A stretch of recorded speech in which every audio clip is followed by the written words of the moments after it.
Hello everyone, my name is Nathan Boyd and I am a weed scientist at the Gulf Coast Research and Education Center. That is one of the research centers for the University of Florida. Today I want to take just a few minutes to show you one of our fumigation trials.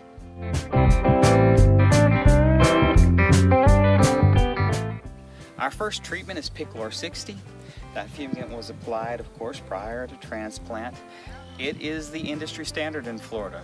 We've noticed, you'll see there is some nutsedge that's surviving along the bed. That's because Picklor 60 tends to be inconsistent when it comes to control of nutsedge.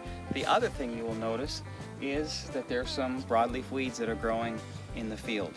But beyond that, you'll see the plants are quite healthy. We've got some nice tomatoes on the plants, and we've maintained control of some of our soil-borne diseases. This particular treatment is PIC 100, has 100% chlorpicrin. Here you'll notice we still did not get great nutsedge control, which is expected. Chlorpicrin can actually stimulate sprouting of nutsedge at low enough rates.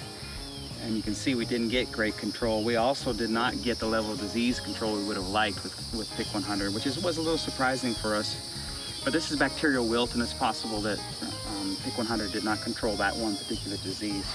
Some broadleaf weeds overall did not work as well as Picklor 60 when it came to yields, pest control, things like that. In this plot we applied K-Pam. It was again applied with 6 shanks, 4 inches below the soil surface. You can see the plants look pretty good.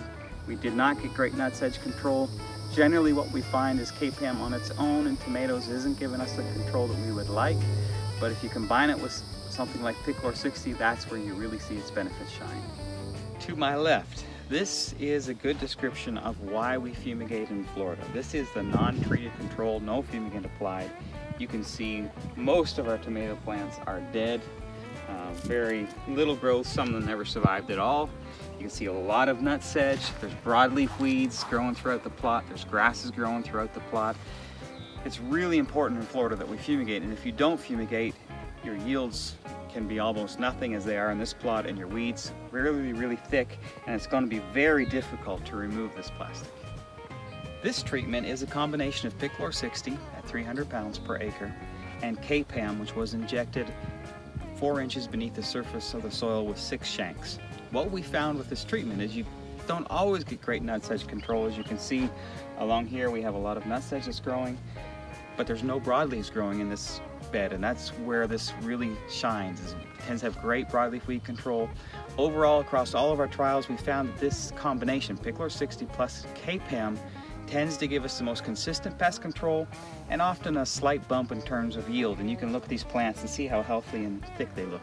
The last treatment today is Telone C35. That was applied in this particular plot. You can see it's very similar to Picklor 60. The plants look pretty good. There's a fair amount of tomatoes on them, but a lot of nutsedge, a lot of broadleaf weeds. So it didn't give us the control of the pests that we were looking for, especially weeds. But again, the plants look fairly well, so it was a decent treatment, about equivalent to Picklor 60.